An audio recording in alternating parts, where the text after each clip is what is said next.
Would we be able to pull over Andrew Hennius? Yes. Thank you very much.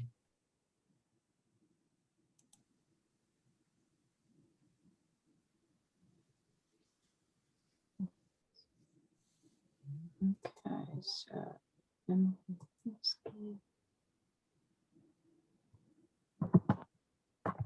I believe Kate, maybe. I will look for her. Thank you. I think I see her. I just brought her in. Oh, good. Thank you. All right. Are we expecting anybody else to join us? I don't see Sarah. Linda, have you heard from Sarah? No. She did at policy today.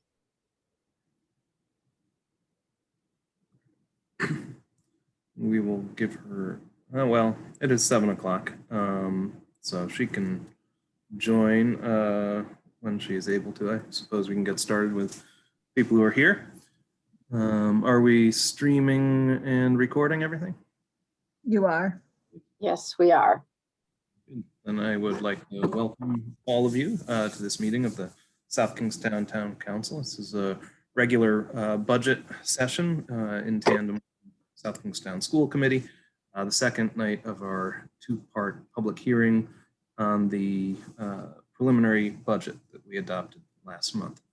Our first order of business is the pledge to the flag. Susan, if you wouldn't mind leading us in that. Yes. I pledge allegiance to the flag of the United States of America and to the republic for which it stands, one nation, under God, indivisible, with liberty and justice for all. Thank you. And would you please take the roll? Council President Collins. Here. Council Vice President McEntee. Here. Councilwoman Bergner. Here. There she is. Councilwoman Kelso Here. and Councilwoman Rose. Here. All members of the council are present. Thank you. So really, this is a rerun of last night's public hearing. In the past, the administration and the school side have cut down their presentation a little bit from the first night. If we want to continue that tradition, that is fine. If you all would like to do the exact same presentation, that is also fine. I will start with you, Rob. Good, and I'll just share my screen. And I'm going to start tonight with an overview. Last night we didn't show this this slide, and I wish I had, but this is all of the expenditures and all of the revenues in the town budget for the year. As you can see, it's a total budget of just over $100 million. I'll leave this in the slide deck so that anyone who wants to review it later will be able to do so, but I'm not going to go in detail over each of the columns. The important thing to really know, I'm going to start a slideshow too, actually.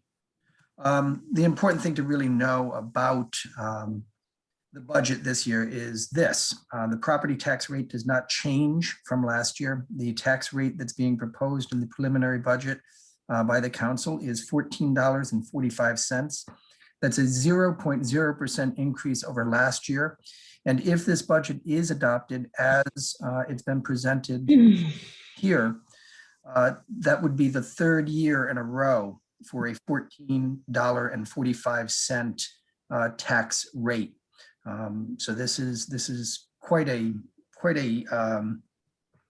accomplishment, to be honest with you, to get to the point where you can have the same tax rate for 3 consecutive years. There is a tax levy increase. The total taxes that are levied on the property tax or on the properties in South Kingstown will increase by 1.3%. And that's because there's new property being built all of the time, and values do change as properties are sold. So the 1445 is a constant tax rate for the last 2 years and going into the third. However, the tax levy this year, this coming year, would be 1.3% higher than it was last year in the current fiscal year. Generally, this budget funds all municipal and school programs at the same levels as last year. The property tax transfer to the schools would be the same as last year, $55,994,773. Some differences between the manager's proposed budget and the council's preliminary budget. The council's preliminary budget increases the contribution to outside agencies by $2,000. It eliminates the human resource support and animal welfare superintendent positions that had been proposed in the manager's proposed budget, reduces the healthcare rate from 6% to 4%, which is actually a rate that we have been told by the Rhode Island Trust, the Rhode Island Interlocal Trust, our insurer, is an appropriate adjustment to make. They're projecting lower healthcare cost increases next year than they were back in January and February when the when the manager's proposed budget was being put together. This budget, the preliminary budget, lowers the other post-employment benefits contribution by $50,000 from what had been proposed in the manager's budget. That follows conversations with the financial advisors for the town. We are actually funded at about 101% for post-employment benefits at this point. We are so well funded that this really will have no impact whatsoever on our OPEB accounts. This is perfectly appropriate. There's no danger or problem associated with reduction in the OPEB contribution this year. Use of undesignated fund balance, the proposed budget had been about 500,000. Well, actually, it's a little more than that. This adds an additional $440,000 worth of undesignated fund use. The total undesignated fund use in this in this preliminarily adopted budget is $1.3 million, which will keep us well within our policy and well within best practice for the use and maintenance of undesignated fund balance. This council preliminarily adopted budget also increases stipends to be paid to the planning board, zoning board of appeals, the assessment board of review, so that those members will receive $40 per meeting. An important feature about this budget, which was part of the original design this year, was to recognize the fact that there's a lot of unknowns still as we come out of the COVID crisis. We know that the federal government will be making large grants to the municipality. We know that there is approximately $9 million coming to the municipal side for a wide range of uses, some of which could include transfers to the school if necessary. And we also know that there is a large chunk of money coming to the schools directly through the Federal Recovery Plan Act, which was enacted recently. Hold on one second, Rob. Christy? You have a question? Abel, I just wanted to let you know Sarah's in the attendees, if you could bring her over. Yes. Could somebody do that? Thank you. All right. Sorry. Oh, that's fine. So knowing that we've got federal funds coming, but really not knowing exactly how the federal government and the state agencies that do some of the interpretation that will matter to us as we start using these federal funds, we have established as part of this budget strategy a built-in sort of backstop here. The idea being that the school department, and for that matter, every department in the town government, will have the opportunity, but a very formal opportunity for the school department to come back each quarter and give an update on how flexible the federal funds have turned out to be and to make supplemental requests. Now, we'll hear from the school department that they've already made great strides toward getting to a completely balanced budget, even without taking the federal funds into account, or at least the new federal funds. There's actually two buckets of federal funds that we have to consider when we're thinking about next year's budget.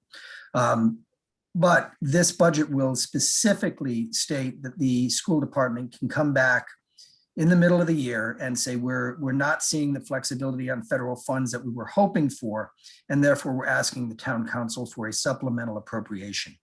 Now, supplemental appropriations are a very common tool.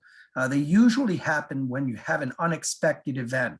It is somewhat unusual to build into your process a supplemental appropriation firewall, if you will, at the beginning of the year.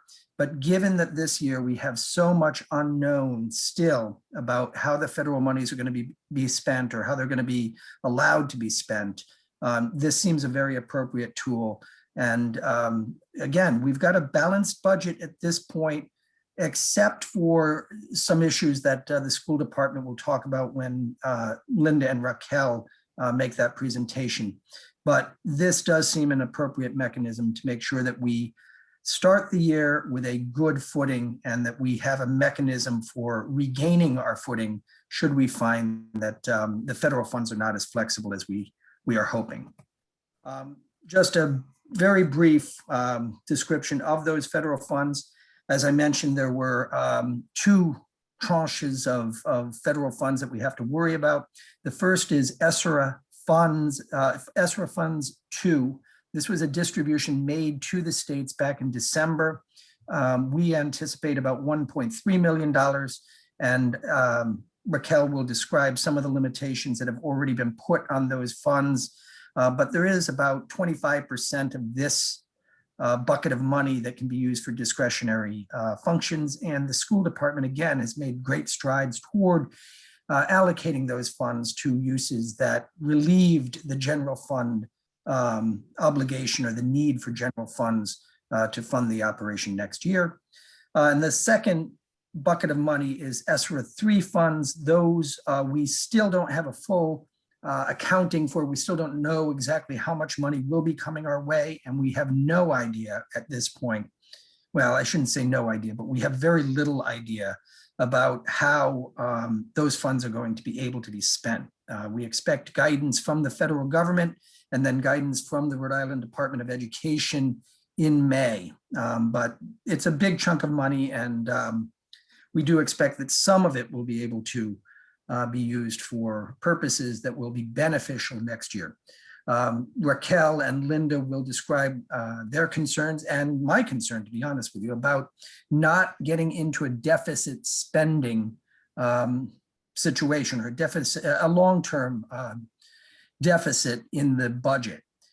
Because ESSER funds are going to be multi-year funds, there's a lot of flexibility, and there's a lot of ways for us to manage these funds so that we are not setting ourselves up for deficit spending that's going to bite us in the butt a year or 2 or 3 years out. But it's going to take a lot of careful management. There's not just a, spend it now and we'll figure out what we're doing next year. Linda and Raquel and Zach have spent a lot of time making sure that what we're doing in this year's budget is going to be able to smoothly transition into the next phase of budgeting for South Kingstown schools and for the municipality over the next few years.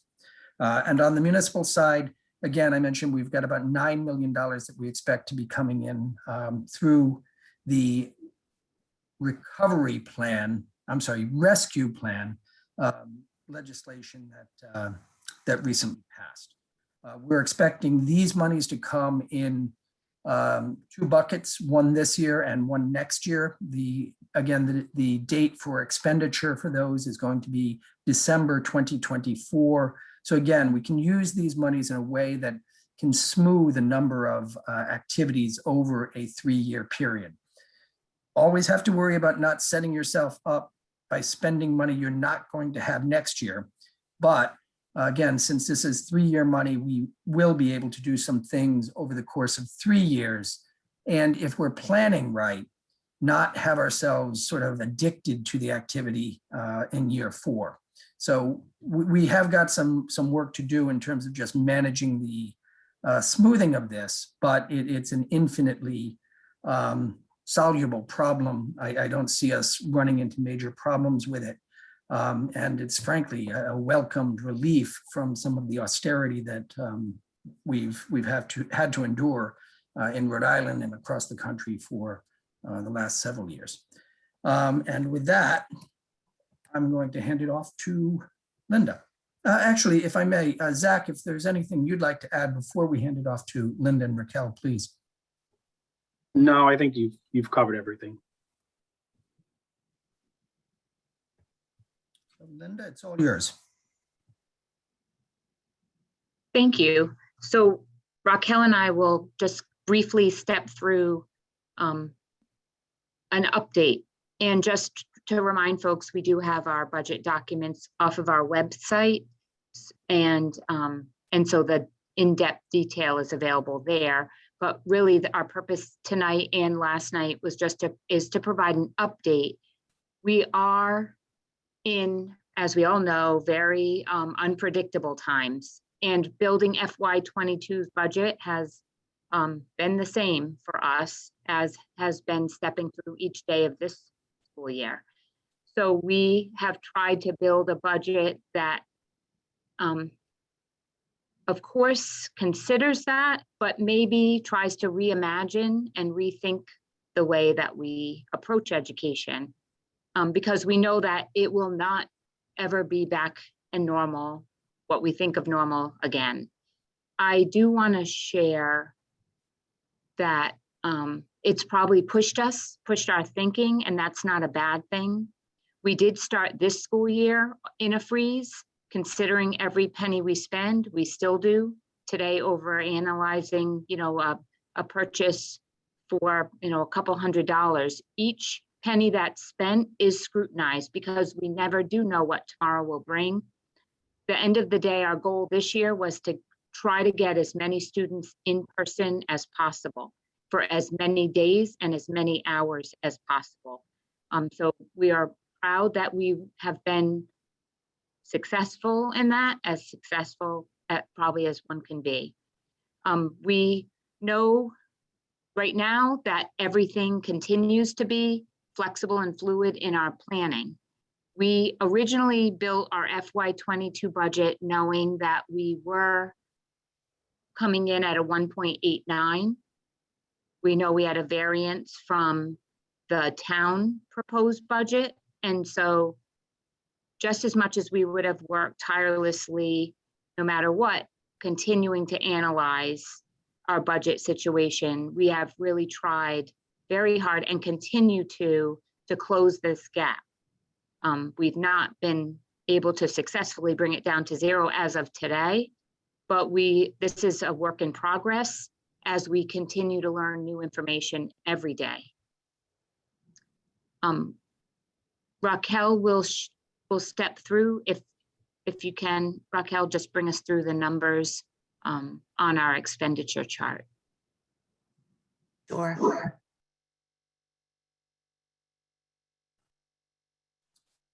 So as Linda had said before, we do have a budgetary variance from school committee's adopted budget to the town's proposed budget numbers. In addition to the variance in municipal appropriation for education, we also have a slight variance in state aid for education due to the updates to the governor's budget.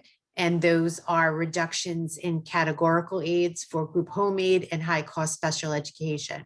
So when we look at the current variance that we're dealing with regards to revenue, the variance is 1.1 million. So now we're on to the expenses and how we can reduce that revenue variance by reducing expenses. The first is a reduction to our staff within the general fund and applying those staff to ESSA funds. So we know that we have ESSER 2 funds and ESSER 3 funds. Rhode Island Department of Education has released and continues to release data with regards to ESSER 2. As Rob had said before, not so much on ESSA 3. We expect that next month. With regards to ESSA 2, they released application guidance. And with that, about 75% of the 1.3 million is really geared towards acceleration activities with regards to learning loss, as well as summer programs. So we're looking at about 25% of those dollars that we can apply to respond to COVID-19, to prepare for COVID-19, or to prevent COVID-19. So what we did is we looked at staffing that is within the general fund budget that were hired in response to COVID-19. That would be 2 custodial staff members. And we had 3 teacher assistants, which we increased their FTE by 0.4. That adds up to $132,000. So again, we were able to reduce the general fund and apply those to grants. As Rob had said also, we expect a reduction in health and dental. We're estimating the savings to be about $116,000. And it also, as Rob said, we expect it to be slightly better than that. We also worked with principals and directors around staffing and around enrollment projections and scheduling. Based on that, we estimate that we will be able to reduce our staff, and the total for that would be $389,000. We are also working with the actuary and with Zach with regards to reducing our OPEB annual payment, and we hope to have additional guidance in the next few weeks. We're working with our transportation contractor to see if we are able to reduce it's out of district and CTE transportation that currently is funded by statewide transportation. If we can get those costs low, we will apply for a waiver to Rhode Island Department of Education to be able to reduce our transportation cost. And we're also looking at any additional reductions that we can possibly think of to close that budget gap. As we are today, the variance right now is $468,000.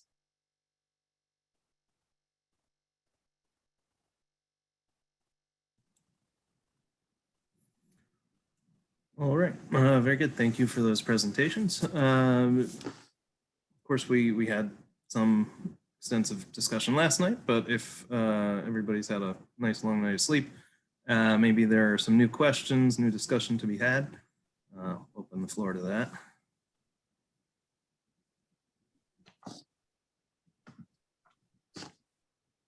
So one thing I'll just throw out there for my fellow council members, we've got at this point, a discrepancy of 468,000 here change from the schools, and then another request for about 30,000 from the Housing Authority and Johnny Cake Center that we'll have to take up in a couple weeks when we look at the final budget adoption. So that's, $500,000. I think a question for us is, do we fund those things? If we do we do it by raising taxes, or do we do it by more deficit spending, taking it out of the unassigned fund balance? Those are really our 2 options, or just not funding those things, of course. So something to think about. I don't know if there's any discussion to be had around that issue tonight, or if we just want to take it up then. Councilwoman Berger. Thank you, Abel. This question is not something that it comes from me, but someone had asked about enrollment, and they were curious about the kindergarten enrollment and how the registrations are going.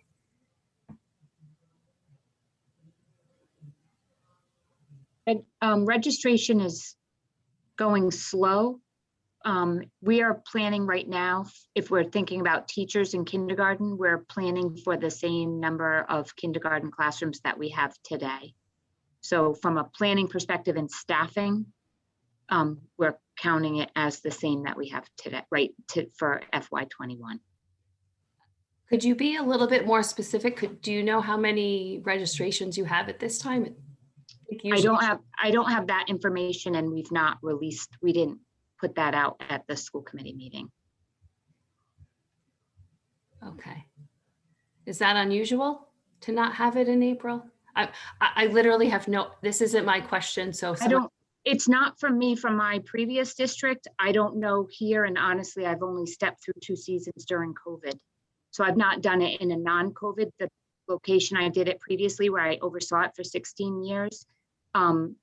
It wasn't unusual, no, but it's also, we had students registering the day before school, and I don't know, and I think that's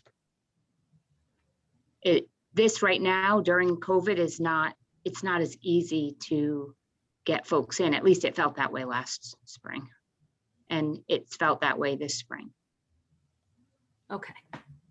Thank you. I'm sure they'll follow up with me. I'll follow up if I can with you.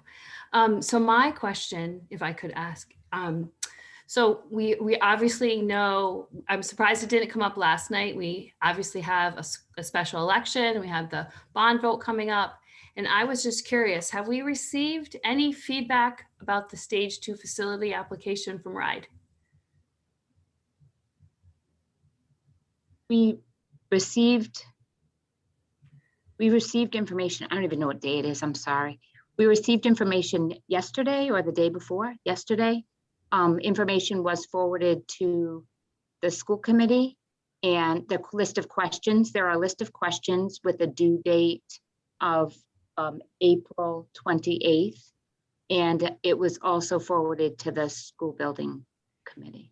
Okay, that's great. Do you think, well, I would like to have a copy of that. Do you think you could send that to the council? Of course, it went to everybody on the school building committee too. So we're happy to forward it. I can forward it to whoever. I would like that. Absolutely. There's 3 of us that aren't on that, so Of can't course. speak for the others, but I definitely would like to see the feedback from RIDE. Absolutely. Is there anything that you want to share to the community? I don't want to drop a question like that and then have people not know what feedback you might be willing to share publicly at this time. We can, so they call it the preliminary. I actually have a printed copy right in front of me, so it's a little bit easy to talk to, but they call it the preliminary application review. We can put it out on our SKSD Build website. I just honestly we've just been going straight through in meetings. I think all of us probably in the same kind of situation. I'll just give you the areas that the questions are in. They have a question on local approval, architectural feasibility, the financing plan, and then they have some questions on each site. My understanding is, I'll just share from kind of talking to other colleagues anecdotally, like you ask neighbors, people who've been through this before, oh, there are, 4 pages of questions. Is this normal? And so I've been told, yes, this is very normal to have a list of questions. I've heard things where people have said we had a much smaller request financially and we had many more pages of questions. So we're just gonna kind of take it at face value and do the best job we can to answer the questions. So that probably leads to one of my final questions. We will, if it's due, did you say when it was due?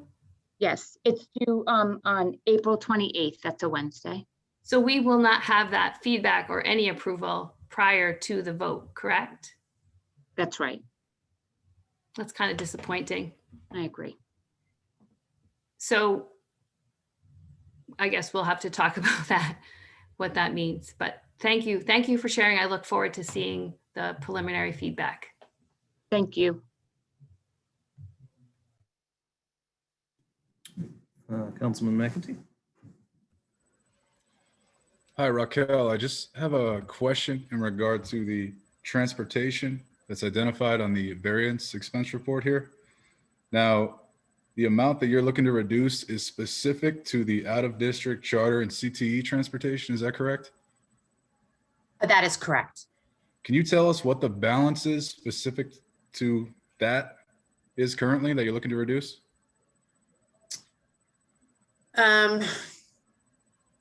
We wouldn't be able to reduce all the total amount. What we would be looking to do is see if the bus company could combine the routes with neighboring districts.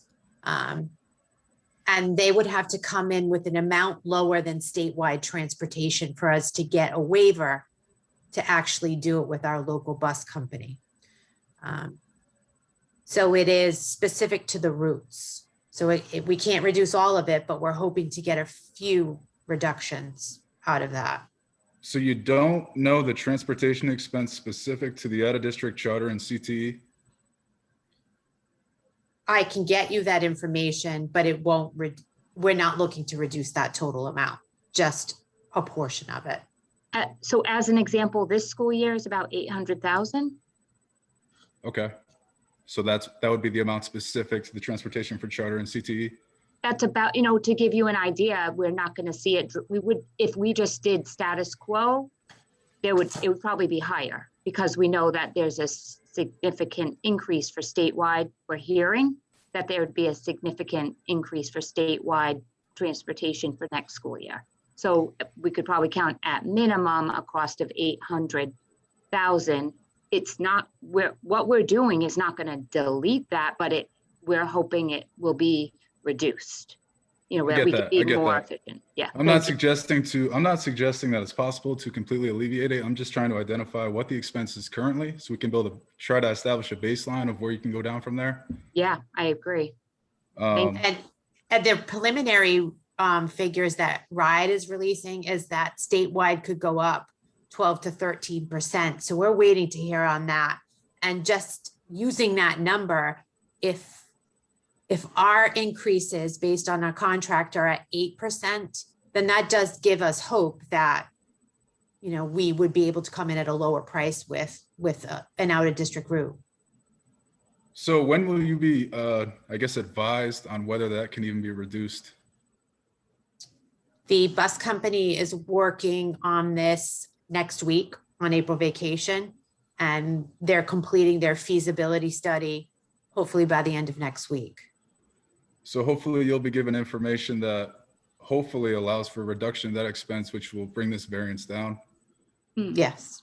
And at that point, you'd have to apply for a waiver to the state legislature? To Rhode Island Department of Education to be able to opt out per route for statewide transportation. Okay, and when would you know if that would be approved or not? I think once we, like Linda and I review those, we could get a call into RIDE and get a feel for if they are granting waivers. Okay. I would think that based on the situation and the double-digit increases that could possibly happen with statewide transportation, we would be in a good position to get that waiver. Great. So if in fact the bus company meets and determines that they can reduce the transportation expense for South Kingstown that's specific to out-of-district charter and CTE, it is likely that RIDE will approve the waiver to allow for this. I would say so, yes. Yeah. Great. Thank you.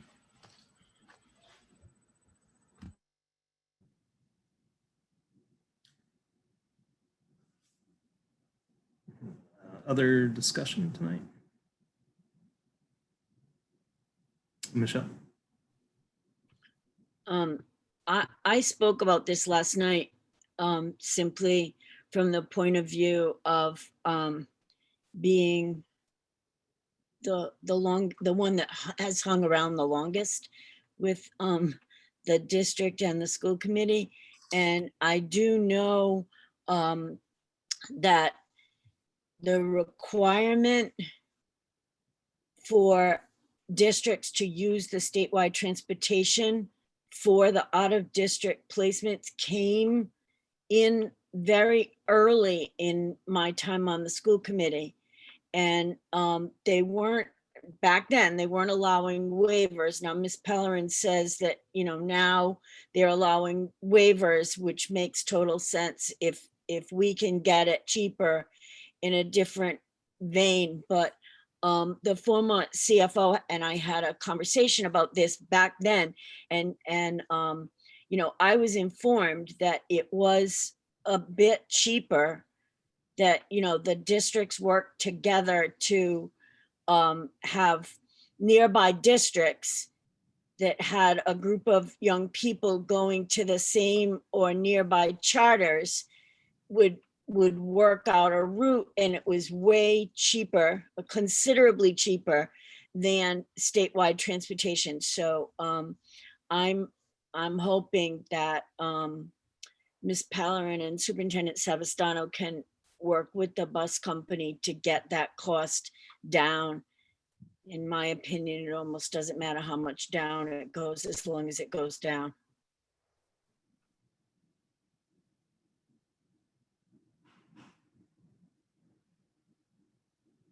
Thank you, Michelle. Any other questions, comments here from the panelists? I had a couple questions. So the revaluation is ongoing. That means we'll have the results from that going into next fiscal year. Is that correct? And That is correct. do we have any type of projection of where that might be going? Or Zillow is showing substantial increases in the 20% range over the last revaluation. So substantial, but no, we don't have any indication from the appraisal company. Okay. And then what year do we anticipate assuming the bond question passes, when would we be going out to bond? Would that be in the next fiscal year? So it depends a lot on when construction begins, but Zach's been working those models with our financial advisor. Zach, any thoughts on the likely first tranche of money? And I know you've been trying to figure out how to schedule it so that you reduce the upfront interest cost. So you want to talk about that? Sure. I mean, we've been discussing a handful of models and timing of when we would do it. It would really depend on the timing of when contracts were signed. So you'd get right approval, we'd have legislative approval. Then the next step would be the construction schedule and the timing of when that would be in terms of payments. And we'd try to line it all up so that we could get the, most advantageous option for the town. Some of the models we have floated is to kind of smooth out the payments up front, is to do, potentially 2 tranches of bonds with interest only in the first year. And then by 2024, 25, you fully load that debt service, so you could kind of step up as opposed to try to take it all on in fiscal 23 or fiscal 24. So I would anticipate potentially it could be we could be selling bonds somewhere in fiscal 23. So, and then bond payments come in twice a year on the school side. I forget the exact months, but depending on how you time it, you might actually only have 1 bond payment. If you do it later in the year, if you do it after September, you'd end up with 1 payment as opposed to 2. And then, you'd catch up at the other end on the, 20 years out. Councilwoman Bergner.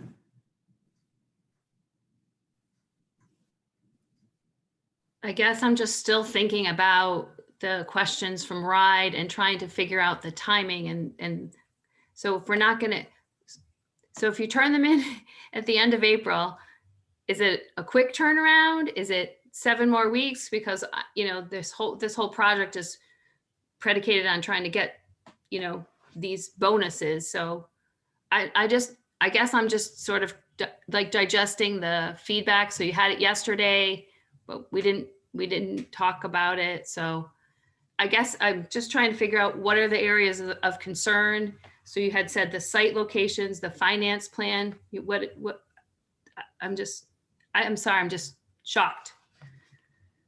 I hate to interject here. I apologize. I'm just, Madam Chair, school committee. I know we touched on this briefly and the superintendent answered some questions. The bond issue really isn't on the agenda. I pulled it up just to double check. It's strictly on the budget. So I would just call, and I'm not speaking to the town council, obviously, but I would caution the school committee. I'd be hesitant to answer any questions directly related to that. They seem to be outside the scope of just the budget for 21-22. The bond is the budget in my mind, so. But I would very respectfully disagree. All right. I would say that, you know, as we were just discussing, you know, fiscal year 23 might be when the bonding really starts impacting our operating budget and budget questions that council will be dealing with like this. Nevertheless, I think, you know, we are considering deficit spending significantly with this budget. And that really does put us in a position where we have to think about our, you know, debt, how much we're spending on debt in a couple years, because we have to crawl out of the deficit that we're creating and then still spend on the bond and also have money to do other operations. So, you know it's not directly on the agenda, but I think question of the bond and debt service has implications on this year's budget. we don't have legal here, but Rob, do you have any clarification you could provide? And my second question is, even if the school committee can't comment, the superintendent is able to provide information, is she not?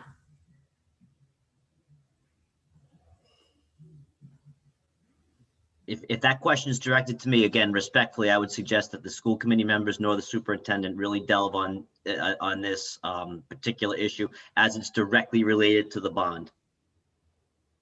I just don't see it on the agenda in any way, shape, or form. Rob? I apologize. So I do think that we can sort of touch on this topic because it does have a major impact, obviously, on our long-term budgetary environment, and this budget is being enacted within that environment. So I don't think that a narrow reading is necessary for the council at this point. I will say I had a chance to briefly review the questions that came in from RIDE because I did receive them as a member of the school building committee. My initial take was that while the category headings are, sort of scary, the questions themselves are really embedded in those categories because those are the headings within the application itself. RIDE, has these headings: the site, the finance plan. They're not expressing broad concerns about anything within those categories. They're really expressing, they have real questions within each category in the application. So I don't take the questions that I, again, reviewed briefly yesterday to be particularly disturbing, to be honest with you. I think they're all the sorts of questions you would expect from a regulatory agency or a grant-making agency contemplating giving $45 million to a community or $42.5 million to a community. They're not particularly distressing to me. I'm sure that the schools team will be able to respond to those questions, and I didn't see anything after 2 years on the school building committee. I didn't see anything that I thought there wasn't going to be a satisfactory answer to. Again, I reviewed this for 15 or 20 minutes. I didn't try to do the full analysis and answer the questions myself, but it didn't strike me as a list that was daunting. Some of the things, to be honest with you, are a little embarrassing. One of the things that RIDE asked is they want an opinion from the school's attorney, whether a 3-2-2 vote constitutes a majority. But there's an answer to that. And the answer we know because we've already seen the school's attorney's opinion on that question. So there are things like that. They want to make sure that they know the details. Councilwoman Kelson. So in answer to your question, Councilwoman Bergner, the answers I read the the report as well from RIDE. The answers are due back, I think, on April 28th. There is something called the School Building Authority at RIDE that will pass judgment on the stage 2, formal judgment on the stage 2 on or about May 17th. And our bond question was built on the predication that both pieces had to pass. The voters had to pass and RIDE had to pass the stage 2 application. So we will know the disposition of the stage 2 by the end of that May 17th week, I would think. So it's not very far out.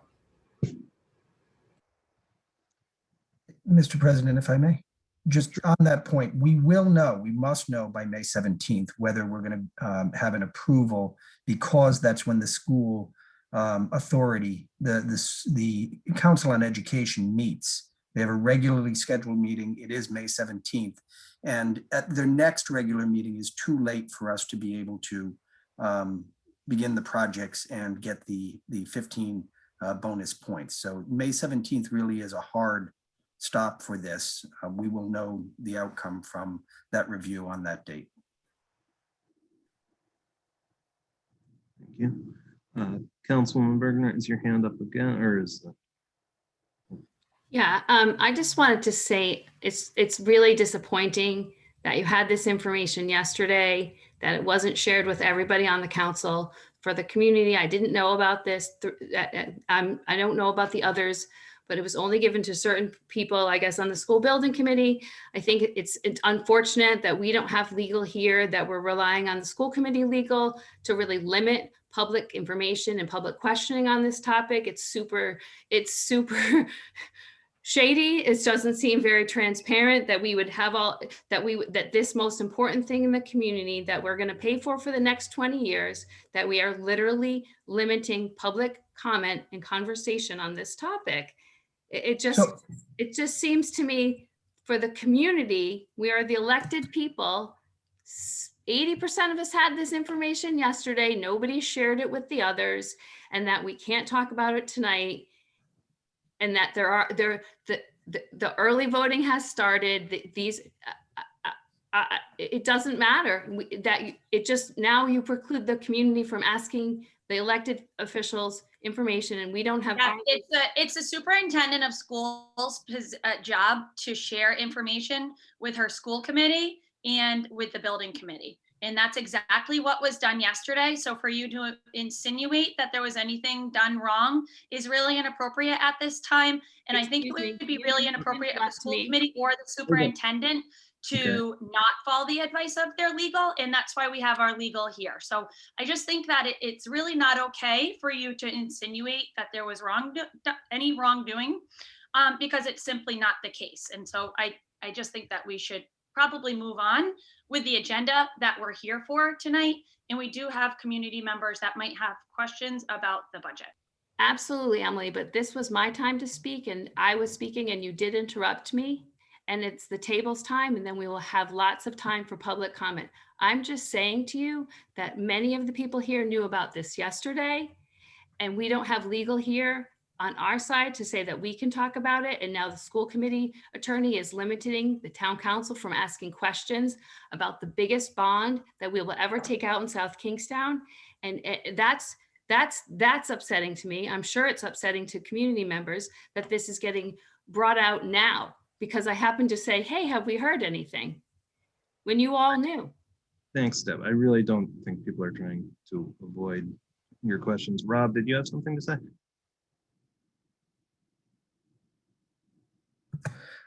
I don't think that there's anything that, I do believe that this topic is germane to this year's budget. I think that this is a subject that is relevant to the discussion. If the council would like, and heck, if the school committee needs to, sort of step out of the room for a minute, if the council would like, I'd be happy to share the document on my screen. I mean, there's nothing about this document that's particularly mysterious or scary. It's a simple grant-making agency's request for further information. They want a one-page summary of this. They want a one-page summary of that. They want, it's really, there's nothing in here that is particularly no one's trying to conceal anything because there's nothing in here worth concealing, is my point. The superintendent has said that she would post it to the web. Her explanation as to why this is not more widely distributed is, I think, exactly correct. It's not more widely distributed because it came in yesterday and people are busy. I think that's the whole answer. Again, I'd be happy to share it if the council so desires. But Rob, it was distributed is the point. It absolutely was distributed to all of the people that the superintendent is responsible for distributing the document to. She's not responsible for distributing this document to anyone other than the people that she distributed it to. So I think that point is very important. As soon as she wasn't too busy to distribute the document, she received the document and sent it immediately to all parties who she is responsible for distributing it to, the entire school building committee and the entire school committee. So there's not a question of whether the document was distributed or people were busy. Everyone is busy, but the job was done. So for anyone to insinuate anything else is Abel, can I just call a point of order and see, does the town council want to view I think that's the document? Can we, I don't want to spend time arguing about it, but if we can. I think that's a fine idea. I just want to see what Councilwoman Kelso had her hand raised. I just wanted to say that I don't feel stifled. I tried to answer your questions, Deb, so I think we can have, we are having the conversation you desire. The school committee operates under different regulations than we do. That's a fact. I am not stifled. I will continue to try to answer your questions. All right, and as part of that, I would like you to bring up the document on your computer if you can. Just put this to rest. All right, so these are the necessity of school construction preliminary application review questions.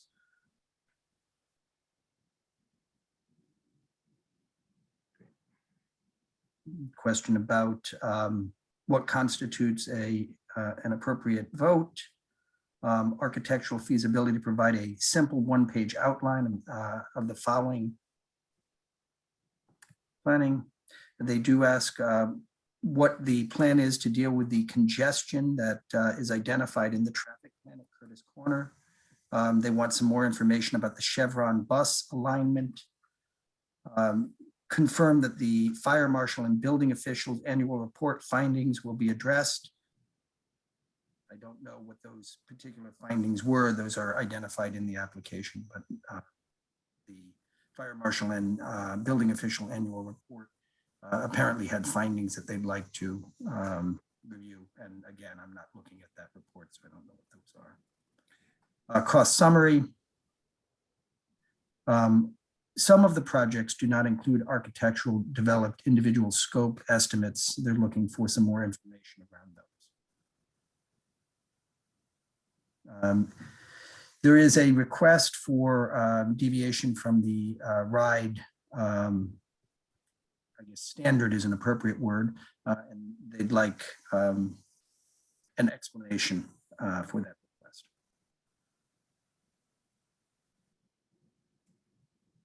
Again, just more detailed information about the schematic design documents and costs.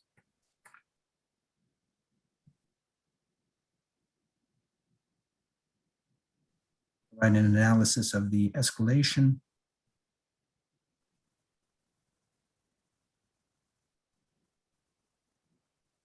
There is apparently a roughly $70,000 request related to Columbia Street, and they just want to know what that is. Why is that? Why, if you're leaving the building under the plan, why are you spending $70,000 on the building? And then a series of questions about each of the elementary schools. They are the same questions as I remember it. Cost per unit. The estimate simply didn't say what the labor associated with the doors would be. Apparently, the application contains information about the cost of the materials, but not of the labor.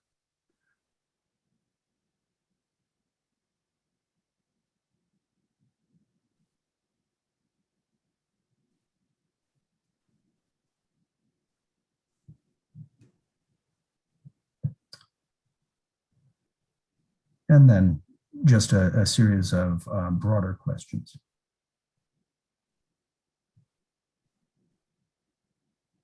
We're looking for the numbers to be presented in the same format that is required under the application. And again, how much the application deviated from the format that is required, I can't tell you.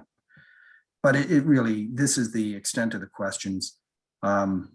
We've seen longer lists of questions in this process, and there's again nothing here that doesn't that seems particularly surprising. So the superintendent will have this posted to the web for the community. She's made that offer tonight. And we will get this out to, I'll get this out to the council via email as we are sitting at the meeting tonight. Thanks, Rob. Councilwoman Bringer. I just want to say, I know that it's not Linda Savastano's responsibility to inform the council. So I understand that fully. Just wished that when this came to some people, it would come to the other members of the council, because it is the biggest ask. And it just concerning to me that it was not at all mentioned last night. So at our first budget meeting, radio silence, and tonight, just because they happened to ask where we were at, that's what we get. Thank you. And I apologize, Deb, it just hadn't even occurred to me to deal with this. This was not a high priority. This didn't strike me as a particularly impactful request from RIDE. It is a very bureaucratic letter looking for very bureaucratic information. And I would have to echo that. I think this document is extremely tangential to current year budget discussions. Christy. So I guess my question would just be, in the future, how should this be handled so we don't have this issue again? How can we be proactive? Because I'm not even sure how it was supposed to be handled at this point. I know what Linda's responsibility was, but I don't know. I suppose the error is mine. I mean, the error is that when I got this document as a member of the school building committee, it should have just gone on to the town council. And I apologize that that didn't happen. It just didn't really occur to me that this was a document that, the council would, other than curiosity, have any action on or activity around. There's no decision to be made. It just didn't occur to me, and I apologize for that. Its value in terms of administrative processes was with the school committee and the school building committee, and it did not occur to me that, other than sort of, again, curiosity, that the council would be engaged. And again, to the extent You muted yourself, Rob. I'm sorry. To the extent that that has frustrated council members, I apologize. Thanks, Rob. I was just, again, I feel like when something like this happens, it's important to kind of clarify so that it doesn't happen again, right? So thank you. Other discussion on this year's budget?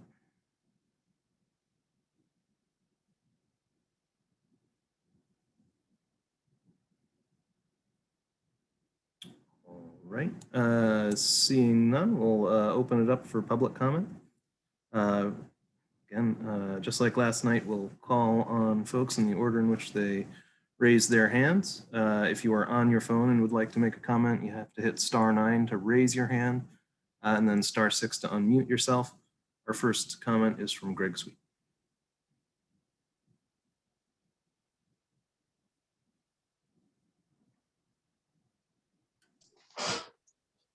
Hello, can everybody hear me? Yes. All right. Just a few things. On the money that's coming in from the government, we don't know what it is at this point. Can things like roads be done with that? So that possibly we can get more roads done without having to bond for it? Or is the government gonna say, no, you can't do things like that? Do you know?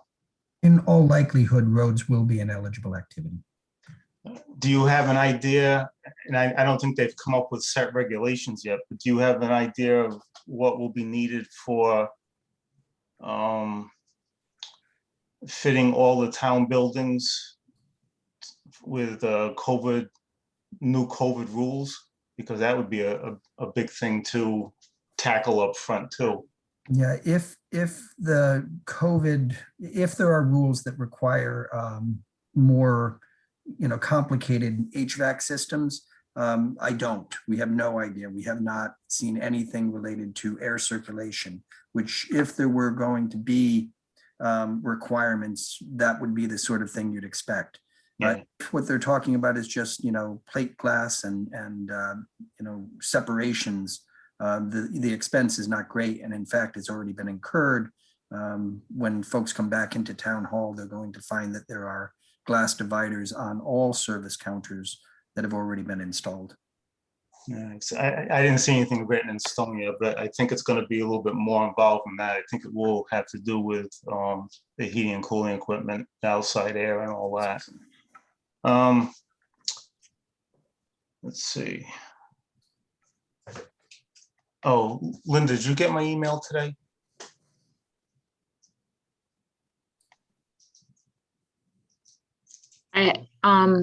I have it, yes. Oh, okay, all right, just making sure. When the questions from RIDE are put up on the website or wherever it is, will the answers to all the questions also be put up so that the public can see what the answers are? Because I think as much information as we can get before the final day of voting, or people voting up to that point, I think would be helpful.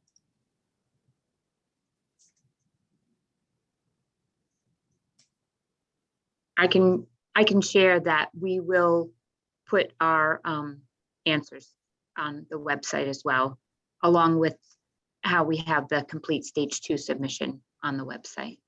Okay, great. I think that's it. Thank you. Next up, Raisa Mosher.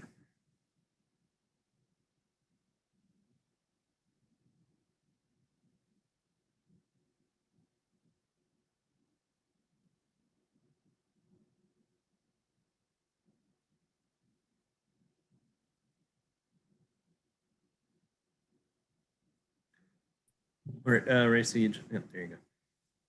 Hi, all.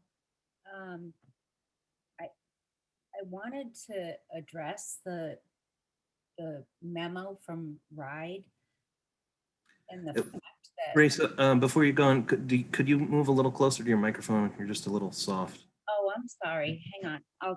Let me turn up the volume. Hang on. My husband actually asked me to turn down the volume because he's watching he's watching something else, and he is pretty much all set with this. So can you hear me now? Yes, it's better. So what I wanted to ask is, why wouldn't we care about the memo from RIDE? Of course the community would care, even if it's the most benign memo. This is the biggest ask that we are asking of our community, and of course we would care. And Rob, I'm not blaming you, but it's almost I don't have words for the fact that it wasn't shared, because it seems like everything else is shared if it's in favor of the project. But if there are a few concerns from RIDE, it's not shared. So definitely, I would ask that not only the memo, but everything related to the project is shared with the community on your sksdbuild.org site that is paid for by the community, because it just should be. And then the fact that we are voting on this bond before RIDE approval is incredibly concerning. And I know that at this point, there is nothing that we can do about it, but it's unbelievable that we are voting on this bond before we get RIDE approval. And I know that if RIDE doesn't approve, that the bond doesn't go through, but this entire process is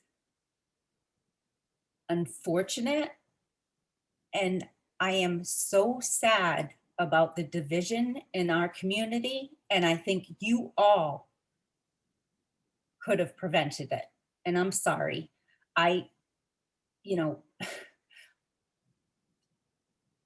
That's it. Thank you. Thank you. Any other comments tonight?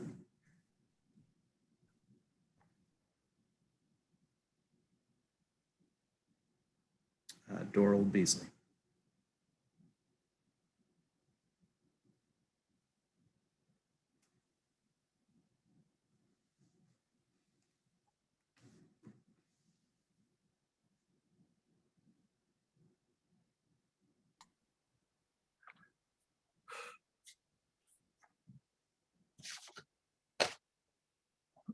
Yep, thank you. Okay, a year ago this month, the town council was informed about a state law which has been in the books since 1998 that allows a city or town to adjust their property tax transfer to their school district on a per pupil basis. Last year, Mr. Zarnetsky told you that it was optional. But is it really? If for the last 14 budget cycles of Steve Alford's tenure as town manager of South Kingstown,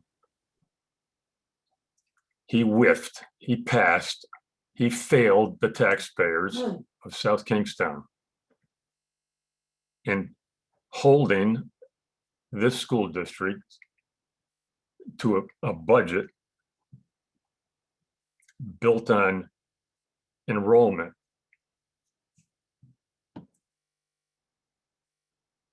I don't know if he's listening tonight. Steve, you screwed us. How much? So I calculated it, because how it works is this. I think it was 2002 was the first year that they had the drop. So we had, I think the highest enrollment was in 2000, then it went down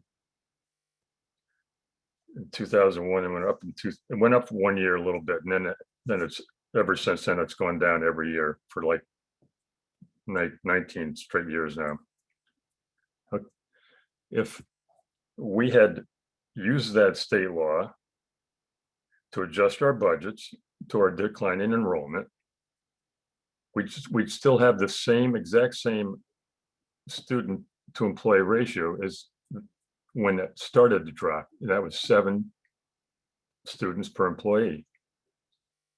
Ever since that time, it's our students to FTE ratio has been below 6 or under 7.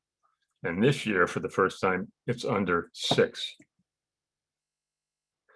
In the last 4 years, we've lost 400 students out of this district And that over the same time, our cost per student has gone up 22%.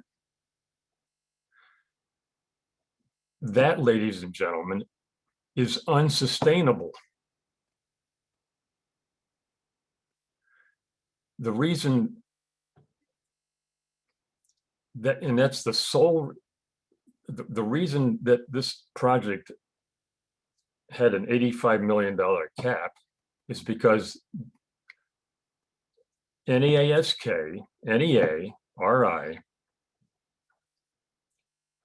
knew that anything above that was going to put pressure on this school district to reduce payroll, period.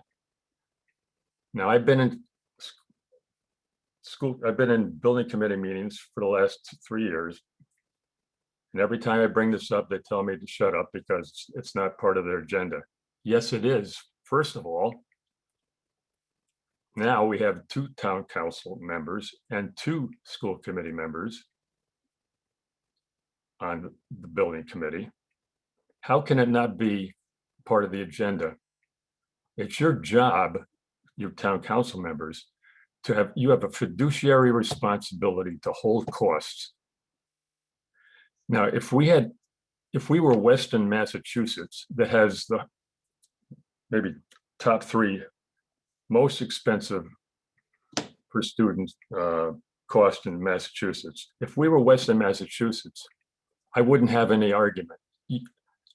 I may never even gotten involved with this because Western Massachusetts also has year after year after year, their students are just at the top of the MCAS testing. But that's not what we have here. Now, in your budget, you have places in the budget where you talk about how the students are doing in our schools, how they're faring. And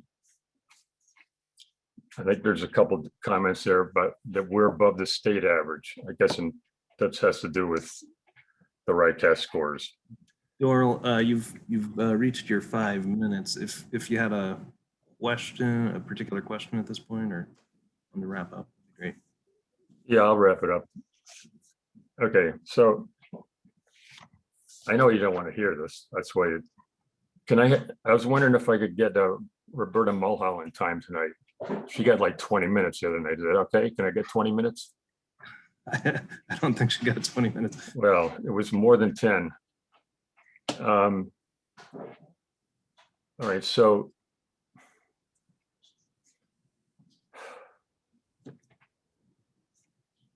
to compare, first of all, RIDE wants school districts in Rhode Island to compare themselves to each other. It says so right in what they've published in the last couple of years.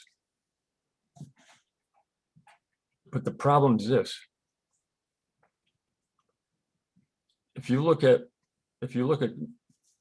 for instance, Barrington High School, East Greenwich High School, when you look at those 2 high schools in the context of Rhode Island, they're listed as top 1%. Those 2 high schools are in the top 1% of the high schools in Rhode Island. South Kingstown, I think it says we're in the top, so it goes top 1, top 5, top 10, and drops after that. But here's the problem. The scores, because the RICAS is the same test as the MCAS. The scores that Barrington and East Greenwich high schoolers got puts them in the 10% category in Massachusetts. They'd be like number 150, the 150th best high school in Massachusetts. And South Kingstown is down about 275. There's like almost 400 high schools in Massachusetts. Yeah. Okay. Thank you, Doral. Would anybody else from the public like to make a comment?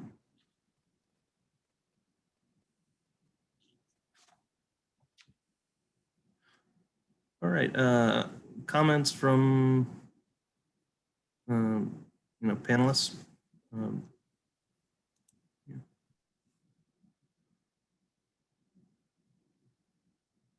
I mean, I do appreciate Dorald always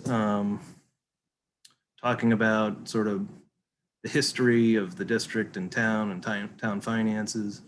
It is important to keep those things in mind. I think there are different sides to the story. I'm sure Steve Alfred would definitely take some issue with some of those representations. I think one thing it is important to recognize is in our district, we've just sort of endured 10 years of what I would call imposed austerity from the state funding formula. Over those 10 years, I think in combination with a superintendent that was not highly regarded among the teaching staff, there was a huge problem with demoralization within the schools. We did see, our educational rankings drop, as you might expect, as funding dwindles, from top 3 public school down to top 11, top 12.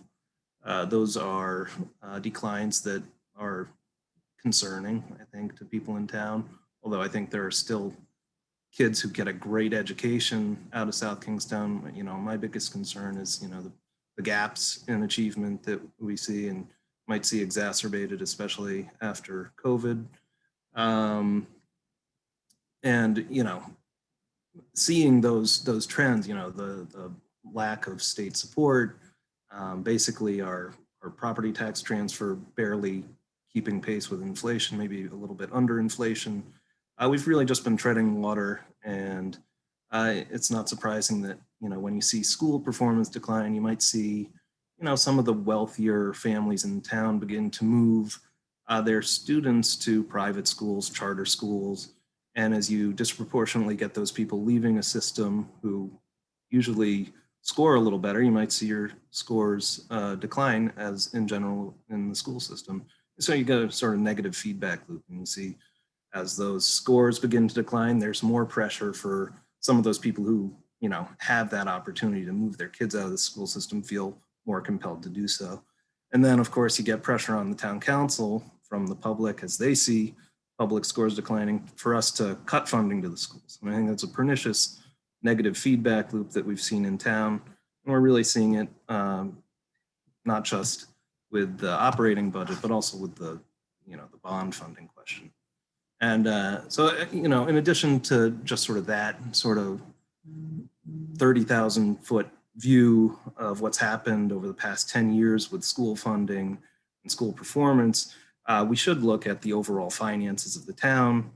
It was said that Steve Alfred did a great disservice to the town, but I think if you look at the statistics economically of the town, it's a much different story. A report just came out from Rhode Island Public Expenditures Council yesterday, in fact, which I had a little bit of fun reading today.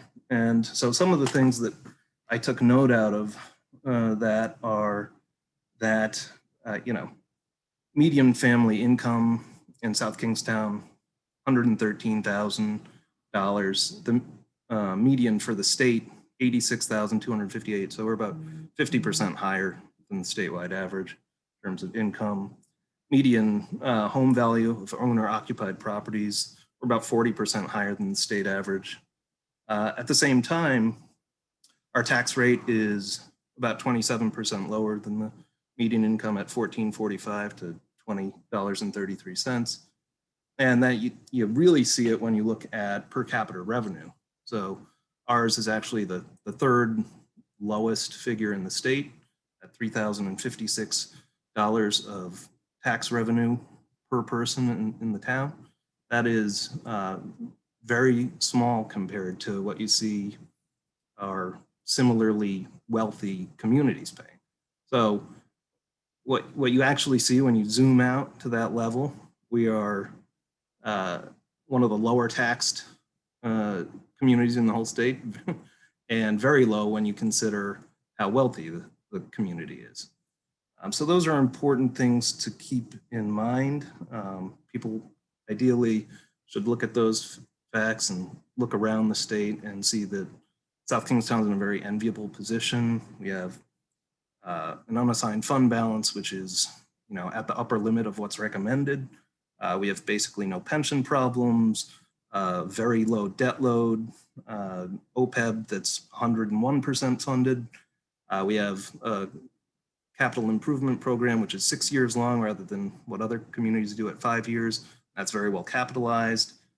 So you know, all of those things point to a community that can afford current tax level or even higher. I think beyond that, you know, this desire to have a 0% tax rate increase year after year is questionable in terms of long-term planning. It does put us in a hole as we're considering bond debt coming up. I understand that it's been a very chaotic year. We've been traumatized by COVID, but that doesn't mean we should forsake smart financial planning into the future. And I think it misunderstands really the state of the national economy. GDP is projected to be higher than it was supposed to be even before the pandemic happened, as soon as the third quarter of next year. Bankruptcies over the past year have been lower than they've been since the mid-1980s. So we aren't seeing the type of deep economic scarring from this past year, probably because of all the fiscal stimulus that you might expect. And we haven't seen the revenue drop off in town that we would think would accompany serious economic distress. So all those things sort of go into play, and I think this 0% tax increase is, you know, it's nice. It's a gift to the town, not one necessarily that is smart in the long term, but understandable given the trauma that we all feel from COVID. But that's, you know, the way sort of I am seeing all of this. Councilwoman Berger.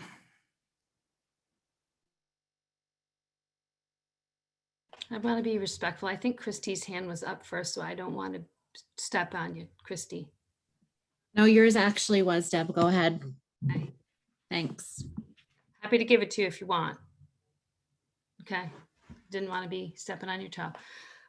So I think when we talk about taxes, we need to really be talking about apples to apples and not apples to oranges. South Kingstown doesn't have paid fire, no trash pickup. When you talk to your neighbors, when you walk door to door and meet people at their front doorstep, you see the disparities in income. Many of you know it's one of the most transformative experiences I've had is when you meet people at their door and see who has shrubs, who has mulch, who has lawn toys. So I really am very sensitive to what the COVID pandemic has done to businesses and to families. I know of families whose kids are still living with them. They've graduated from college. They haven't found a job yet. They're still living with their parents. People are struggling. They're unemployed. They've been unemployed. We haven't yet turned the corner where we're eating outside. We're a tourist community. Our businesses are hoping that we're going to come back in full force.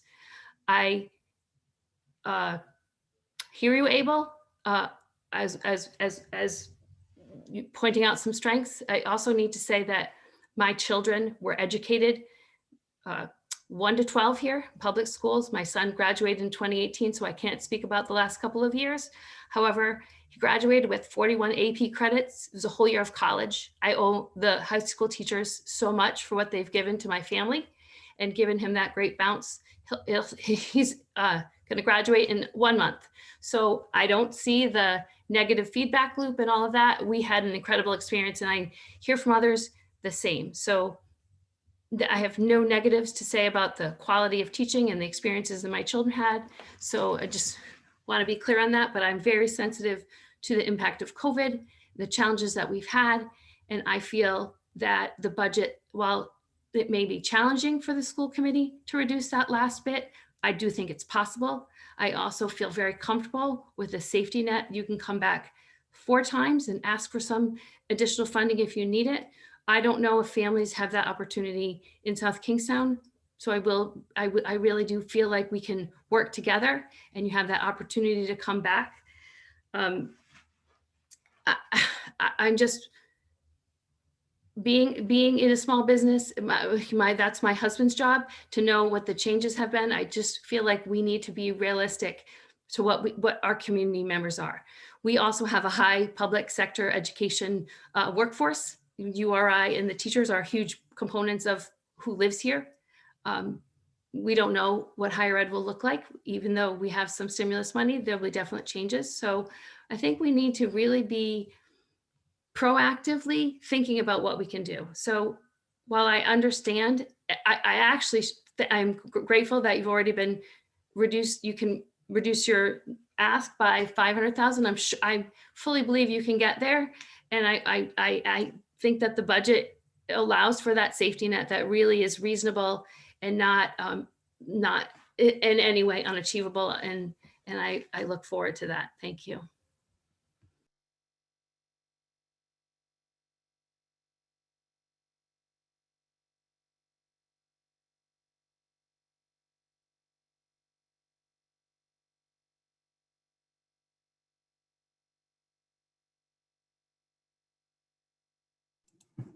I was muted. Christy, yours. I just wanted to just make a quick comment about, I just feel like I have to, about the standardized testing and the scores and the places that we're talking about, like East Greenwich, Barrington, and Weston, Mass. I just think we get into a little bit of dangerous territory if we're going to start defining ourselves by RICAS testing scores and moving forward and what we're doing in education, and just looking at things holistically. So I really need to stress the importance of, although standardized tests can be predictors for certain things, what we're trying to do, I hope as a school committee and as a district, we're never going to define ourselves by our standardized test scores, although that's, kind of part of what we do. So I just felt like I needed to say that. Thanks.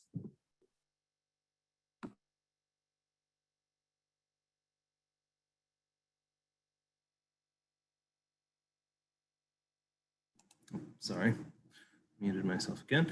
All right, thank you, Christy. Other comments? Looks like we have some more public comment. Greg Sweet.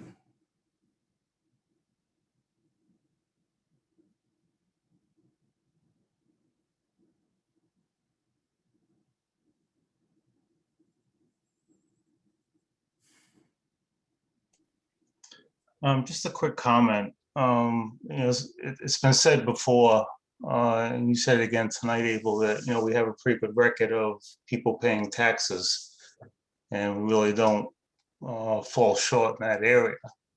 But another way to look at that, there's a lot of people that have a choice. They can maybe not make repair to their house because they have taxes to pay, or they could lose their house and not pay taxes. I don't think that's a fair thing that you're saying. Excuse me. People really don't have a choice. It's either pay your taxes or you lose your house. So if they have to give something up, obviously they're going to give something up. So I just wanted to make that point. Thank you, Greg. I don't deny that there are some people who find hardship in paying taxes. I think what I cited were statistics, facts about, comparing us to other communities around the state.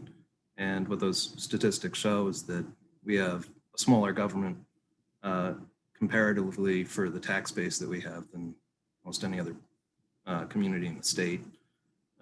So the tax burden is lower than most of the other communities in the state.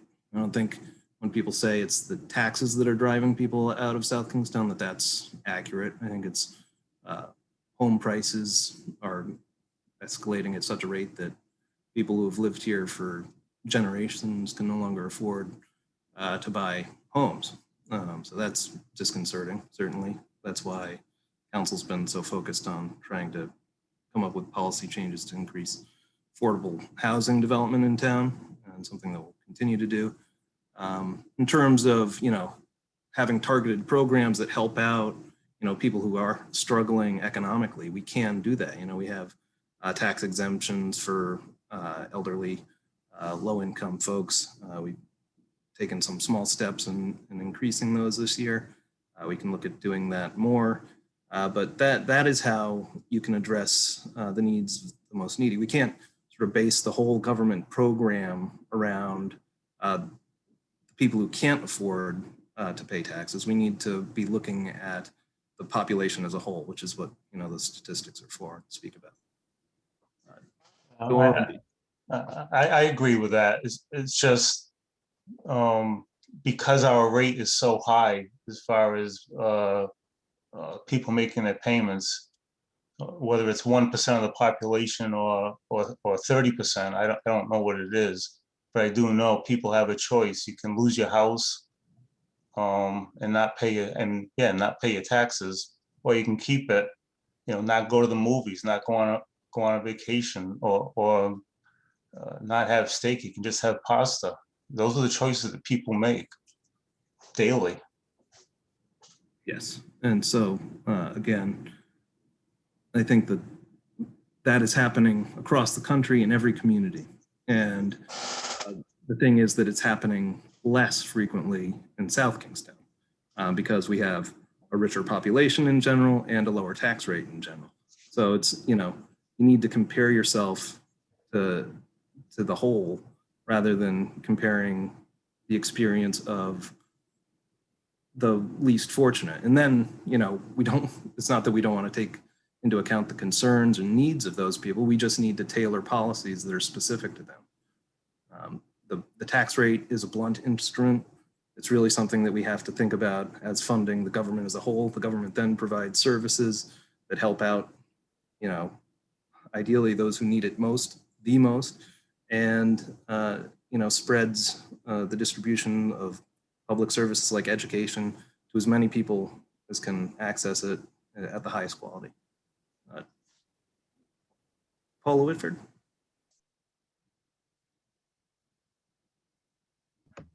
Thank you, Abel. So for me, I just wanted to articulate that I was one of those people that owned a home here in this community. And, my family had to pay taxes as well. So when we went into buying our home here, we knew that we were going to have to pay taxes.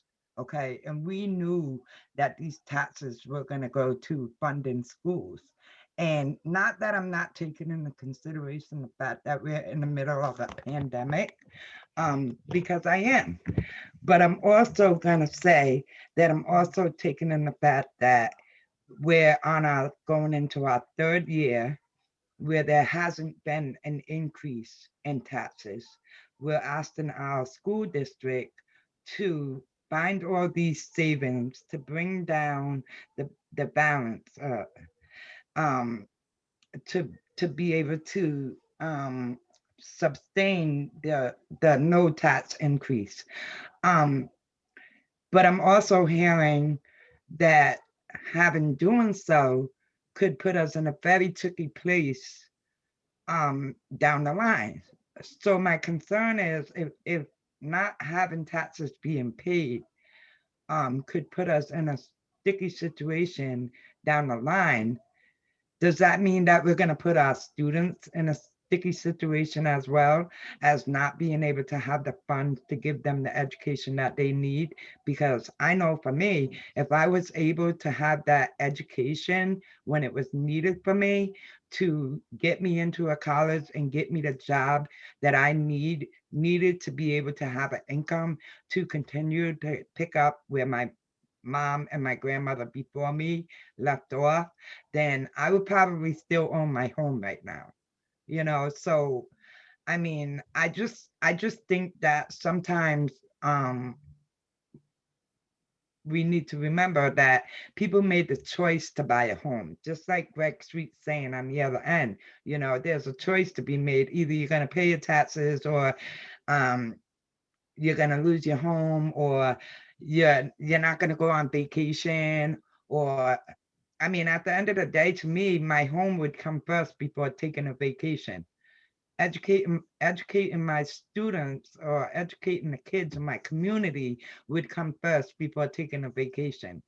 You know, not everybody can afford to take a vacation, especially at this time, you know. So I just need people to remember that not everybody is fortunate enough to buy the home.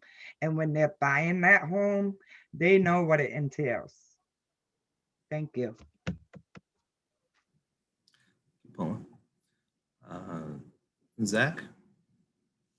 I just wanted to add just very briefly that if there is a taxpayer that we don't repossess a house right away if you miss a tax payment, you know, it is a long process that takes place. And if there is a hardship, it can be presented to the town, and the town can try to work with the individual taxpayer, but there are, you know, certain protocols that have to be followed to go there. So I just wanted to, you know, I can't speak to individual choices, but there are measures in place to try to assist taxpayers who may have a hardship.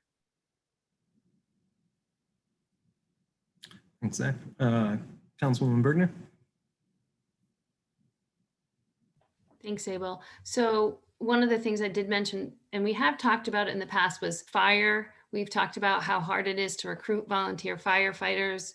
And one candidate for town council actually wanted to run, and it was part of Dave Ladotti's platform to have a paid fire. And we had heard that's cost prohibitive, correct? That's a 10, I feel like maybe it's not $10 million annual cost, but it's something like that. It would be an expense, millions of dollars that we currently don't spend. Right. So, I mean, Well, you look at you look at the town as a whole, you look at what the comprehensive plan is telling us, where we could grow as a community. You know, I hear, you know, Abel saying we are low for taxes, but what if the municipal side needs to grow in a way that we don't anticipate for some other reason? So it's challenging. I understand that, you know, 75% of the dollars we collect from the community goes to the schools. You know, I got my money's worth. Trust me. I have 3 kids, you know, 12 years, 36 years. I'm still paying. I still owe the town money for my kids' education. I don't begrudge my taxes. I just want to make sure, and I think the community does too. They just don't. They want to get the most that they can, the best bang for their buck. We don't want to be having wasteful spending. That's what I hear from the community. The schools, Paula, are getting the same amount of money as last year. The community sort of hears, you know, there's less kids every year. You know, it's the same thing. There are less kids every year, and we're still giving, you know, there's been an increase every year. So, we went through this a couple of weeks ago. I fully understand why, you know, subtract 25 kids doesn't mean subtract a teacher. We all understand that. But I think when overall the schools have lost 2,000 students, that at some point, you know, it's hard to justify and explain that to your neighbors. So I think having level funding and using our money wisely in a pandemic, knowing that we have the safety net to come back and ask 3 times or 4 times, and knowing that we also have federal money makes me feel comfortable that we're in a good place. I never begrudge people from advocating for their positions. I say it all the time. That's what you're supposed to do. So that's just where I'm at. So I just point out that we don't have paid fire. We don't have trash. That's why as a community, we might be looking at a lower tax than say a different community. So that's all. Thank you. Paula?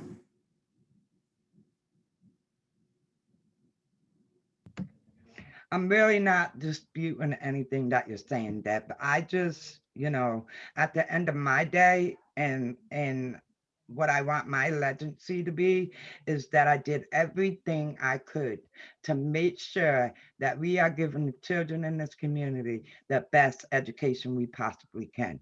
Because I feel like it's time. I feel like it's missed its mark for decades, and it's time. It's time. And, you know, we don't have time to keep giving gifts, as Rob said. You know, when we all knew as home buyers or whatever, that this is an ongoing thing. And I'm not, you know, I'm not asking for you to approve the 1.89. I'm just saying that if by doing so, by not increasing the taxes this year, and you say in the future years that it may put us in a situation as a town, then why are we doing it? And why are we, you know, taking from our children now? Because no matter how many students leave this district, we still have an obligation to educate them, no matter how many students we have here. And that's all I'm saying. Thank you, Paula. Hey, Paula, I agree with you. I agree with you. I'm with you. All right. Doral Beasley has a comment.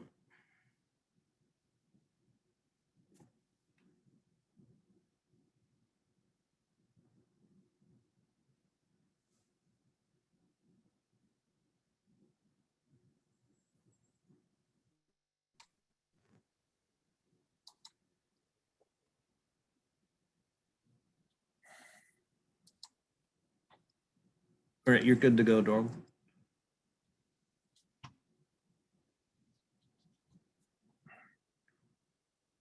Can you hear me? Now we can.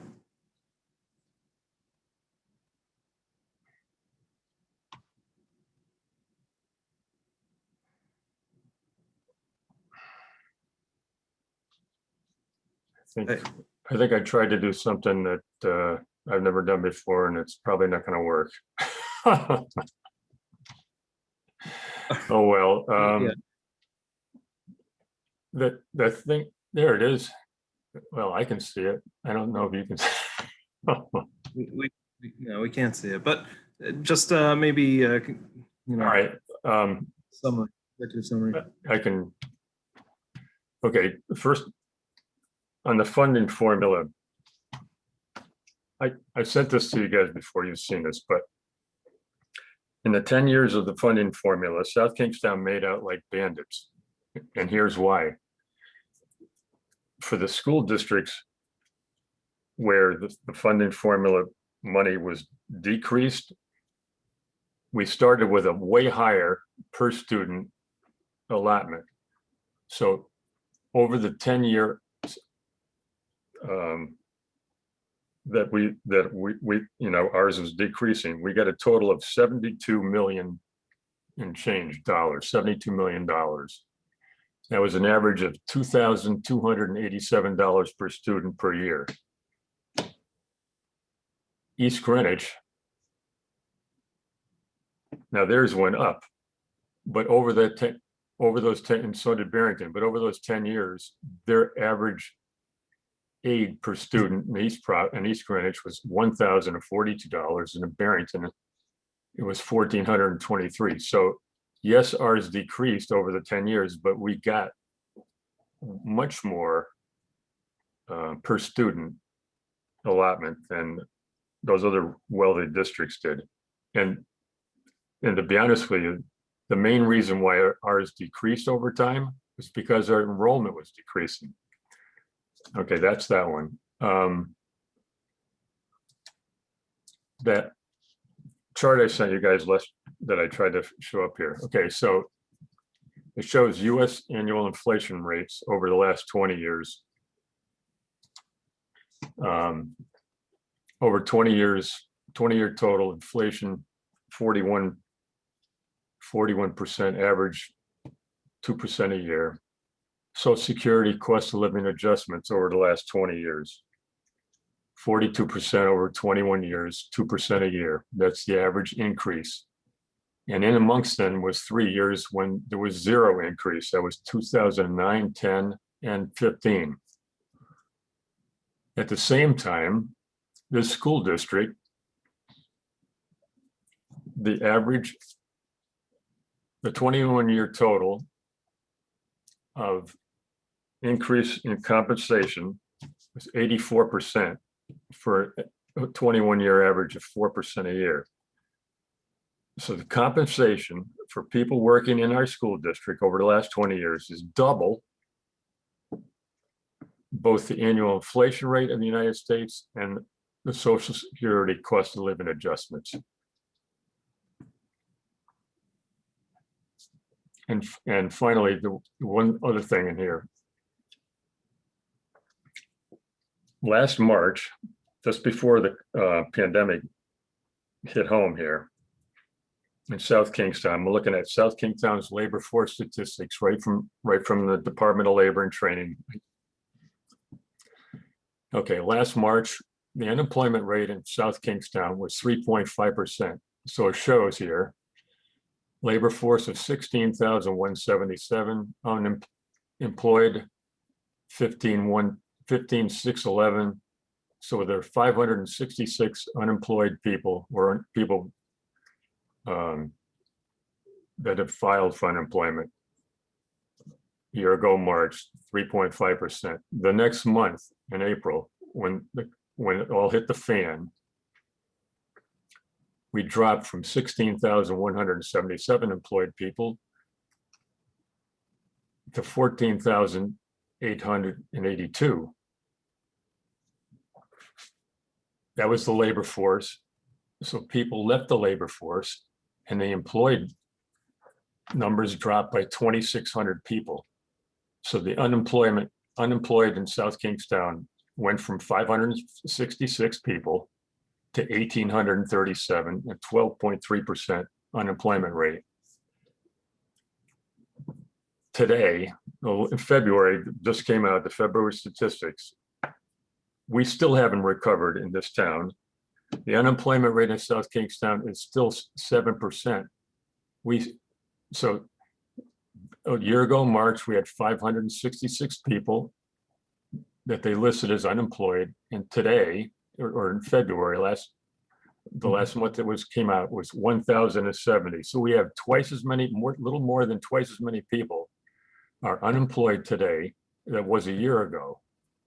So when you say that I'm almost done. When you say that we're a wealthy town because of our median family income or whatever that statistic you said, yeah, we're a wealthy town if you're wealthy, but we're not a wealthy town if you're unemployed or if you're not wealthy. Thank you. Yeah, and I think that, again, it's important to keep in mind where we are in the midst of the pandemic. You know, there's been a lot of supports for unemployed people, thankfully.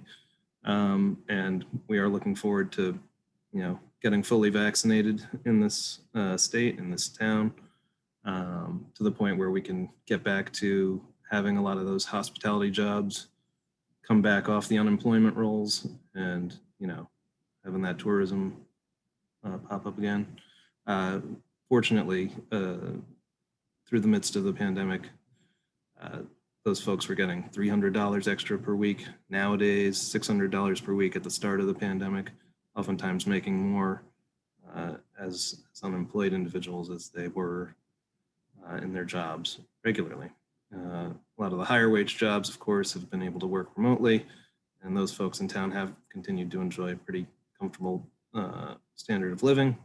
Again, we can tailor programs specifically to help out those in need, those who have been left behind, certainly. But again, I think that determining the tax rate according to those needs, it does a disservice to people like the students in our schools. That's where we're finding the brunt of the impacts of COVID, from what I can tell, learning loss, and by not funding the schools, we're potentially exacerbating